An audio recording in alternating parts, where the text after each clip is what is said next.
I don't think there's a single answer, but the one that I think is the most important factor is it's the politics. You know, to misquote Bill Clinton, it's the politics, stupid. And that goes back to the colonial project, the way Africa's societies, between 6,000 and 10,000 political units that existed pre-colonial times, were carved up by outsiders, simply drawing lines on maps and, you know, between Germany, France, Britain, saying, right, that bit's your bit, that's bit, we'll put the line there, often dividing whole societies.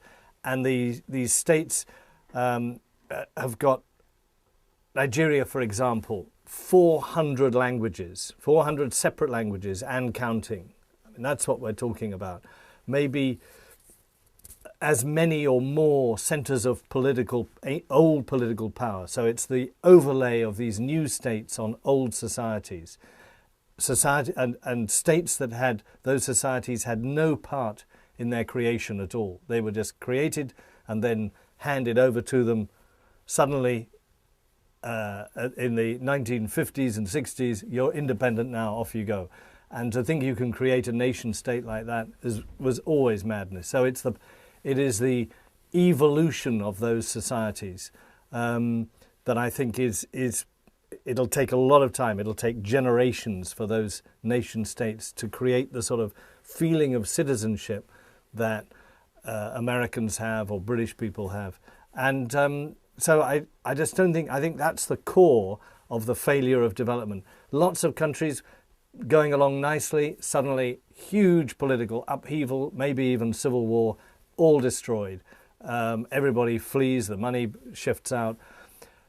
And I think that's one. And I think the other one, which is closely linked to it, is that Africa's politics have fallen into the hands of elites, as the Nigerians would call them. These are a class of people who are pure business politicians.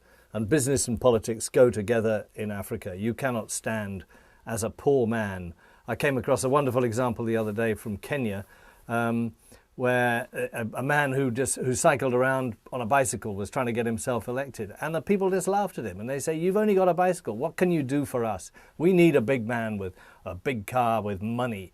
That's the politician we need to." So there's this mentality, which I think has allowed a very small group of people to take over those countries politically, but also economically. And that's why you have something like, I think the World Bank says, between 60 and 70% of Africa's capital shifted out of the continent. It's in banks in Europe and Asia and maybe America as well.